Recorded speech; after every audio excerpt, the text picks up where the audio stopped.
Maka Colada 3 ဖြစ်ပြီးမှစကင်က490နဲ့9កောင်ပါတဲ့အကောင်လေးကိုဒီနေ့9သိန်းဝန်းကျင်နဲ့ကျွန်တော်ရောင်းပေးမှဖြစ်တယ်ဒီကောင်ထဲမှာပါတဲ့ skin လေးတွေကိုကျွန်တော်နဲ့တစ်ကောင်ချင်းစီတည်တည်ချာချာလေးလိုက်ကြည့်လိုက်အောင်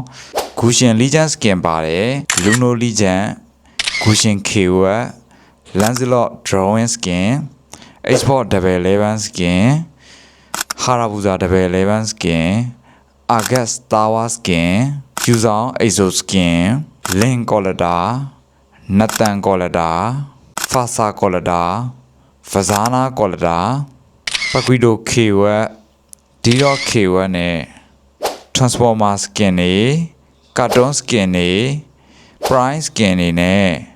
Stan skin တွေ3កောင်ပါတယ် Hanzilo Champion skin တွေလည်းပါသေးတယ်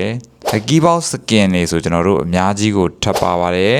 တခြား skin တွေအများကြီးကိုကျွန်တော်တို့ထပ်ပါသေးရေပေါ့နော်အဲ့ဒါလေးတွေကိုကျွန်တော်ဒါမျိုးတည်တည်ချာချာလေးပြပေးထားတယ်သဘောကျလို့ဝယ်ယူအားပေးခြင်းနဲ့ဆိုရင် Buy O မှာတင်ထားတယ်ကျွန်တော် Telegram channel ကနေတစ်ဆင့်လာဝယ်လို့ရပါတယ်ကျွန်တော် page လေးကိုလည်း follow မလုပ်ရသေးဆိုရင် follow လေးလုပ်ထားပေးပါအောင်ခင်ဗျာ